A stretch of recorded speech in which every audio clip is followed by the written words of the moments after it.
Welcome to this video coverage for round 6 of the Gashimov Memorial in Shakh, Azerbaijan. Yeah, this is the first round after the rest day and the first round of the second turn. So we will have sort of the let's say the revenge games. So players meet for the second time now. Yeah, the big question of this round, of course, was how will the world champion recover from 2 losses in a row. Magnus Carlsen had lost back-to-back games against Fabiano Caruana and Timo Rajabov, both somewhat uninspired games. I don't know, it's hard to attach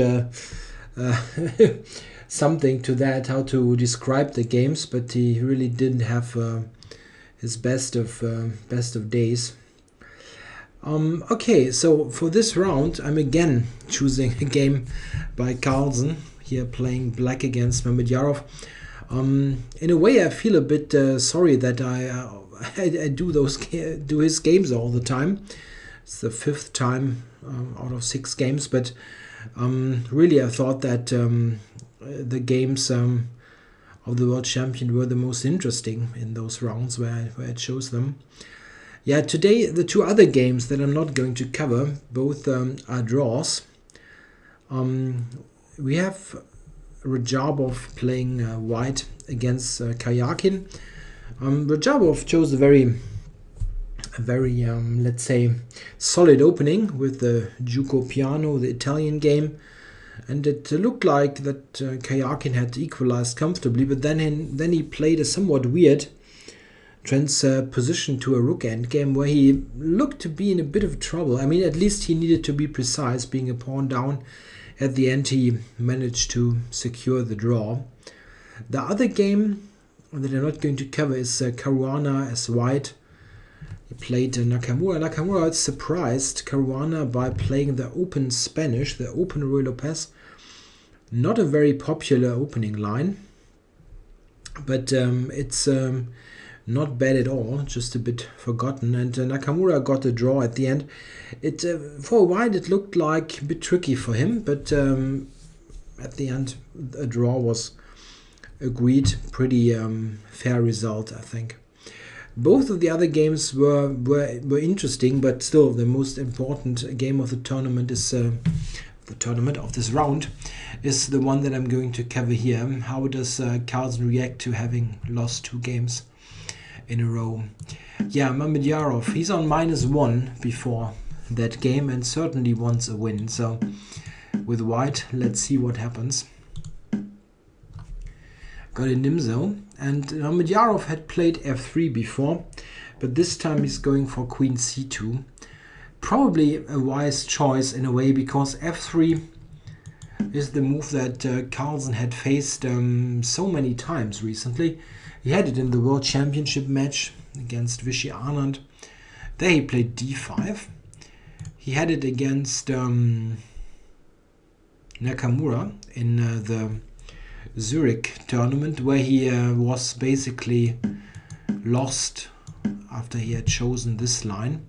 I mean, he's not lost here on move 5, but this is the line that he played there. And in this tournament he played black against Kayakin, and there we had this on the board, where he got a pretty good position really. So lots of lines that Carlsen has played, and well, Mamedyarov is not going to test this again. What's the next line that Carlsen is coming up with? He's playing queen c2. Yeah, now Magnus played d5. That's an interesting choice. His normal preference after queen c2 is, if I'm not mistaken, to play castles. But okay, many lines possible. d5 is one of them. In some way, d5 is also related to castles, because, for example, if white plays a3, this didn't happen in the game, but after that, in this particular position, black can, besides playing one of the older lines, with knight e4, for example. Oops, this is the wrong button. this was played actually. Check. What I was trying to say is that besides one of those older lines, he can also play castles, which would transpose to another move order, starting with castles here. This one. Check. The interesting fact is that this position is at the moment theoretically very solid for black. There is absolutely nothing that white has here at the moment. On the other hand, after castles, there are some alternatives along the way, which is e4, for example, or knight f3. And if black starts with d5, his rationale is that a3 might transpose, okay, or white can play cd5. This is another possibility. And here black has a choice, can play e takes d5 or queen d5 even. And both are interesting lines. So in a way those lines are related. But none of that happened, as Mamedyarov after d5 surprisingly played the move knight f3. And this is almost unknown in this position. I mean, unknown is wrong. It's perfectly normal looking, but it's not a move that is normally played on a serious level. You get the odd game here and there that you find in the database, but it's still not a very popular move. This is a position that sometimes arises from an entirely different move order. I just want to show you. Oops. This is the Rogozin variation of the Queen's Gambit, and here Queen c2 would transpose to our game. In fact, this happened considerably more often than the other move order. Still usually not played by stronger players. So a very curious decision, and the reason why it is a bit obscure is of course shown by Carlsen immediately. He just took on c4. The problem is that white here has almost no opportunity to get the pawn back, as after he played bishop g5. But let's say e3, this would be an alternative. Black is playing b5 using this pin here, and this is in essence an extra pawn for not much really. It's very, very questionable if white has any compensation here. In fact, I think what Mamedyarov played is one of the better tries to get compensation.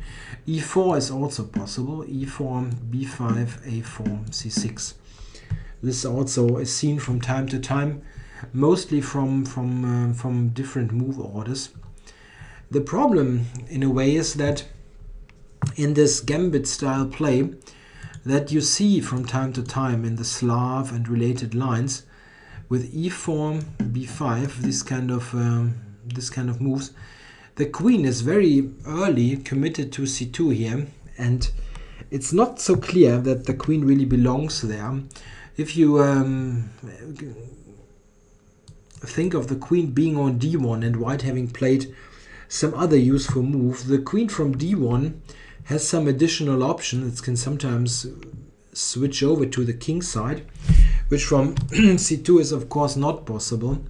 So this is really a bit of an obscure line that Mamedyarov chose here. He played bishop g5, and all after a while of thinking. Maybe he just confused some move order. Not quite sure, because it does not seem like he had prepared this specifically. And if we now look, b5, a4, c6, g3. Yeah, this is one way to develop. Instead, of course, there also was e4. As mentioned before, this type of setup is a possibility. It's an interesting way to assess the position if you compare it to some other lines that look a bit similar. One of them could be the Moscow variation of the semi-Slav, or the Budwinnik variation, and in all of those it could be exactly like that, but white does never play queen c2, or he only plays a move like queen c2 if black has already weakened himself on the king side, which also has not happened here.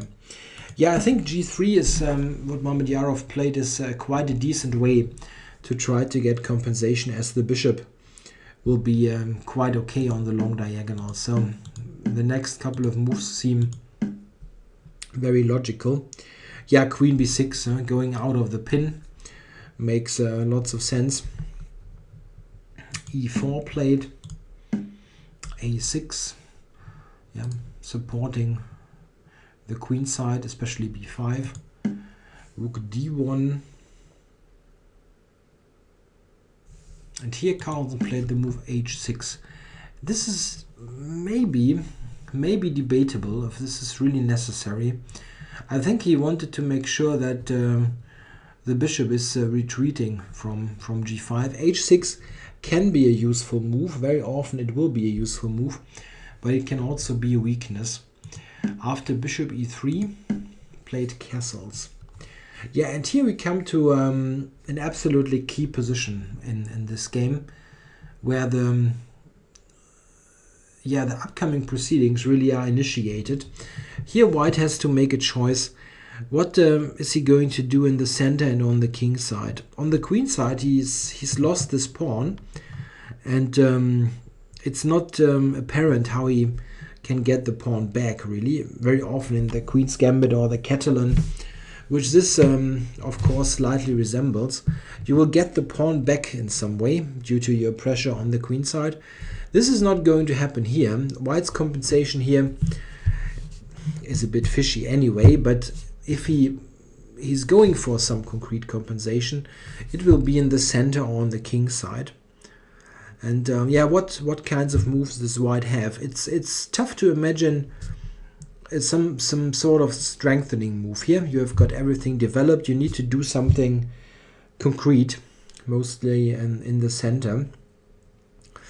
So what moves are there? He played the move, let's start with that, the move d5. Looks very yeah, logical in a way, opening up the center. So trying to make use that of the fact that the rook is already on d1 and opening up your bishop. What other moves are there? Other moves to consider could be knight e5. This I found interesting, but there c5 is possible. And black is liberating his bishop. It's not clear what white is doing now. There is also the idea to just take on d4 now in the right moment. Something like that is just very good for black. No problems whatsoever. And you have this pawn. I mean, this is really a problem. White is this pawn down, and you need to show something for it. If you are doing, yeah, if you shuffle around, black will play c5 at one point, and if he manages to get rid of the double pawn and activate the b7 bishop, black will be excellent. In fact, in this position, the computer, in this case here Houdini, points out a very interesting possibility that I was quite surprised about. I wanted to look at the line e5, and I actually had entered those moves, as it is a fairly typical way to try to play sometimes. Get the knight to d5 and then avoiding the trade to maybe get to g5 somewhere. I immediately saw that this is not really doing much. Black is in excellent shape here. But then the computer gave the really amazing move in this position after knight d5.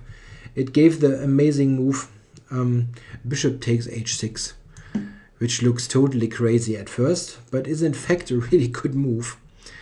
It's really strange. Yeah, okay, black will take it, I guess.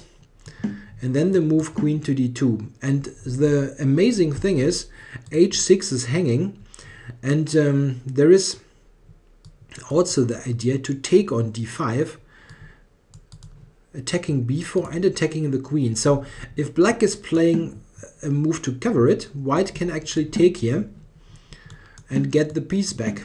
That's really amazing, with quite good play for white even. So yeah, black will probably take on c3 here. Let's say knight takes. Yeah, and then white can recapture, or can even play queen h6. And this is going to end in a draw, funny enough, because the king on g8 in so much danger that it will be a perpetual check. There is no way to avoid it, something like that. And now maybe f6, and white is forced to give this perpetual. That's really amazing. Bishop h6 is really a strike out of the blue. And this makes e5 an interesting move, really, because look at this. What is black supposed to do? If knight d5 is leading to, yeah, let's say a draw, it's pretty much a forced draw. What is black going to do? Well, he don't really want to go back. This looks weird due to that, and maybe there are other ideas. There is knight g4 if you want to sort of keep it complicated. Yeah, and what happens now? Yeah, white is probably playing bishop to f4. You cannot really allow the capture. And bishop d2 is not a good idea because of c5. And white's whole center is crumbling down. Bishop f4 is better. Yeah, and after that, there are many crazy complications that might arise after c5. Very difficult to judge, really. After the capture here, for example, black can think about bishop takes c5, giving up the knight on d7, rook d7, knight f2, and there are all kinds of discoveries threatened now. This is just very, very unclear. Let's say king here and bishop c6, for example. Yeah, impossible to really judge this. Black has got 2 pawns for the piece, and but excellent activity. Great bishops. The knight will land on d3. Very interesting position. Just one possibility. Black can also take with the knight on c5. This can get very, very tricky as well. After h3, you notice that this is trapped. But black can play g5 here. I know it looks weird, but it's possible. White does not really have a good retreat. If you go here, for example, there is this smash, and black wins instantly. Or here, get this one coming. And now there's this threat with bishop c5. Yeah, like that. And black just wins. Yeah, many crazy possibilities. e5 was interesting. I mean, I just think that this maybe didn't cross Mamedyarov's mind. It's such a wacky move. By the way, black, theoretically speaking, after this, could try to play for a win by not taking on h6. But this is really a very inhuman way to think. Yeah, e5 was interesting, certainly. Okay, he went to d5, which was answered by c5, pretty much the only move. And now a5 was played. This was obviously Mamedyarov's idea, pushing the a-pawn now to attack the queen. And yeah, one point is that bishop takes a5 is playable, but leads to very, very murky positions. And this was obviously rejected by Carlsen. He didn't take. Yeah, what is white's move actually? Taking on e6 is the point. After that, if black takes on c3 is the most interesting. After this, white at least can play for a draw with e5. The idea being that now if the knight moves, let's say, yeah, where d5 is the most logical place, certainly. Then there is bishop h6. Yeah, and this is... Check. Check. This is even winning, Check. right? You can go here, actually. Yeah, this is even winning. So after bishop h6, black cannot really take. He needs to do something else. And this is really not what black wants. I mean, who is going to allow that? So the best after d takes e6 is bishop takes e3. And after that, white takes here. White takes here. Bishop back. And then a move like knight h4, for example, leads to really unclear play. Yeah, something like that, for example. And now a weird move like rook d5 covers the knight. Somewhat computerish line, of course. What I'm getting at is black could have taken on a5, but it leads to a very murky play. And at the end, Carlsen decided to just drop back with the queen. And I think this is really a good move. There also was queen a7, which wasn't totally crazy. But I think he just wanted to get the queen near the king to lend some support. Very often it's really the case that the dangerous attacks that you suffer from come from your queen being misplaced. After queen a7, for example, white can try the very crude move queen c1, intending to just sacrifice on h6. And this can be very, very dangerous. I mean, for example, if black takes bishop h6, this is at least a draw if black takes now. And it can easily happen that you're getting checkmated here with your queen on a7 being really awfully positioned. So he wanted to go back near the king. This thing is just a better move, Okay, now white took on e6. F takes e. And knight h4. Very interesting way to play, looking at the weakened g6 square. Lines like that are the reasons why I said that this h6 move somewhat earlier, I'm just jumping back a moment, needs to be very carefully considered, as it can be the point where a sacrifice might happen on h6, and it also can weaken the structure, like here g6 is weakened. And not a big deal in the concrete position, but something to always consider. If you move a pawn in front of your king, it very often will be a weakening move.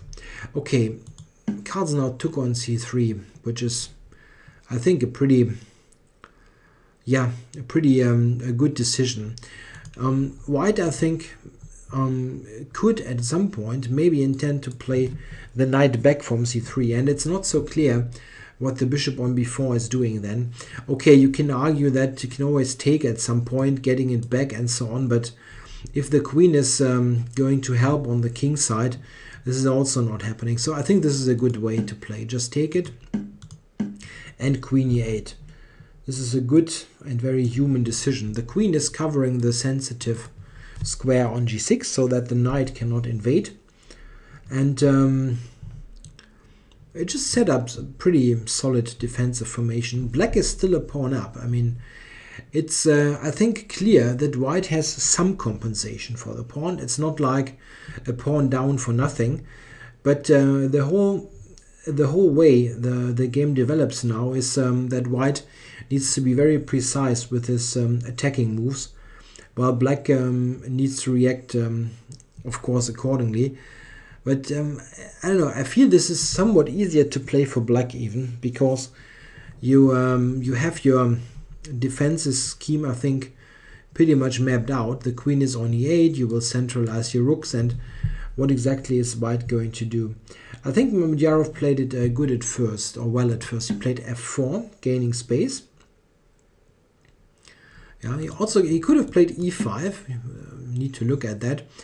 I think what's important after e5, that black should just play the knight to d5. You shouldn't do that and allow the capture here.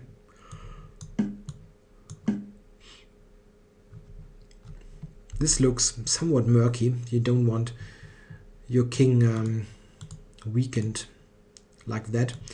Just knight d5 seems better after knight to g6.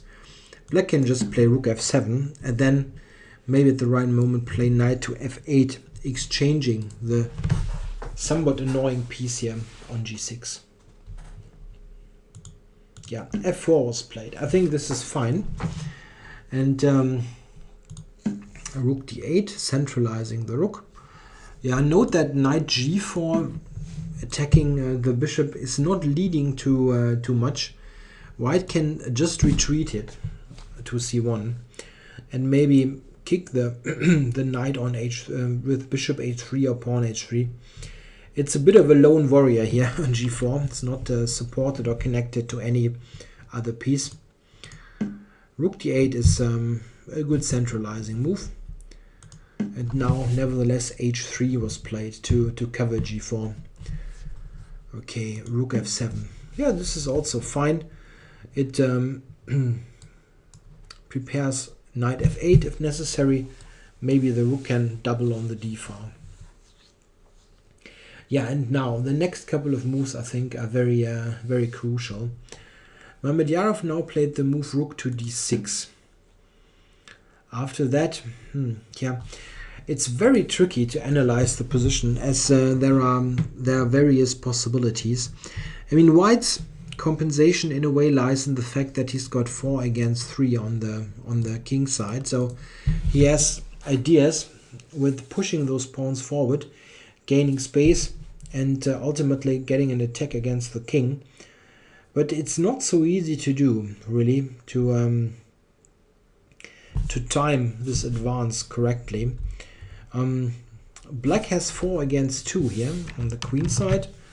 His majority is very strong, 4 against 2, but at the moment he cannot really move it. The question is, however, what exactly should White play? This rook d6 move does have some drawbacks. It can easily be exchanged on d6 is one drawback. I'm not quite sure though what White should play. It's really very tricky. One possibility is maybe even g4. I'm really not sold on that. Let's say e5, knight f5. These kind of ideas can be considered. Takes, but there is queen e5, for example. This does not really lead to much. Or is it knight b7 and rook moves? Yeah, this is a stranded piece. It's very tough. I mean, what I know is that rook d6 is probably not helping so much, but it's difficult to give White advice here. It's just a very difficult position to play. Computer here suggests moves like rook e1, for example, but this does not look very human. Well, anyway, he played rook d6, after which Carlsen replied e5. It seems that here also knight f8 was a good way to play, which is somewhat similar to the game. And I think the reason why he rejected knight f8 is probably the capture here. After that, however, Black has a strong move, but this is a very unhuman move and very unlikely to consider it by a human player. However, how strong ever the player might be, there is g5 here, which is the computer's point. And yeah, you know, it looks totally crazy. What is the idea? Yeah, the idea is if the knight moves back, there is e4 hanging. So if I go back here, I can play something like that. And Black is in excellent shape. It's a tactical justification, as it is so often. Very strange continuation, but it was very interesting for Black to try. Carlsen played in a more human fashion. He played e5. Not a bad move at all, but it's possible that at least from a perfectionist point of view, supported by an analysis engine, that knight f8 was more precise. However, after e5, one very important thing is that the next move is very crucial. It seems that if you analyze this position a bit with the help of a computer, that White only has one move, absolutely just one move, that keeps the game going in a way. Yeah, why is it so critical already for White? Yeah, the problem is this is not doing so much, the d6 rook, and Black is intending to take on f4 and take on e4. He's got quite a substantial attacking force already on this central pawn and weakness, and White must react to that in a way. You cannot just ignore it. Let's say you play knight f5, for example. Black will take here and will win the game. It's just like that. It's a super important central pawn, and white is totally falling apart. So you need to react to that in some way. Mamedyarov played the move f5. And it turns out that this is, yeah, probably losing already. I think after that he is beyond salvation. At least I didn't find anything, and the computer is also very, very pessimistic after this. It turns out that the only playable move, it seems to be, is rook e1. This does make some sense. It's not like it's a totally computerish move. The idea is simply that if black takes now, bishop takes, that now you have sufficient cover for your e4 weakness. And e takes f4 is not even a good move really, because knight f5 will be very strong later. Even after g5, knight f5 is very strong with knight h6 and the capture coming. Yeah, here this is a very tricky position for black. I don't think black really should take on f4. It's also not necessary really, because rook e1 is a good move in terms of protecting e4, but it's not threatening anything. Probably black should play, I don't know, some small move. Very tricky to analyze this position. Maybe rook c8 or something like that. This might allow rook c6. Yeah, and now probably white will play a further strengthening move, maybe bishop c1 or something. And yeah, well, then it continues. It's just very complicated. Black is a pawn up and probably reasonably satisfied, but it's not an easy win or anything. In the game, just to compare things, f5 was played, and now Carlsen went rook to f8. And we now see the big problem of white's position. After f5, there is no dynamism anymore. The pawns here are blockaded and cannot push forward. And the real issue is that the pawn on e4 is really terribly weak. And how does white protect it on e4? And also, what is the knight doing on h4? If you want to return it to the game, via f3, you just give away e4, yeah? It's impossible to activate. And in concrete terms, after knight f8, what exactly is your move? If white, for example, takes on d8, just to show it, and grabs on c5, there is something like rook d7 coming. Rook maybe entering here. And very important idea, queen to a8, increasing the pressure on the e4 pawn. And I think white is probably losing the pawn in quite short order. Very difficult to comprehend how this is going to be protected. Yeah, in the game he didn't take, he played bishop c5. There also was rook d1 that could be considered. After that, black can go rook fd7, not the only move, but a good one. Bishop c5 is not good. This is a very, very annoying pin. So probably there will be those kind of traits. And the whole problem at the end of all those lines is that e4 is going to be doomed.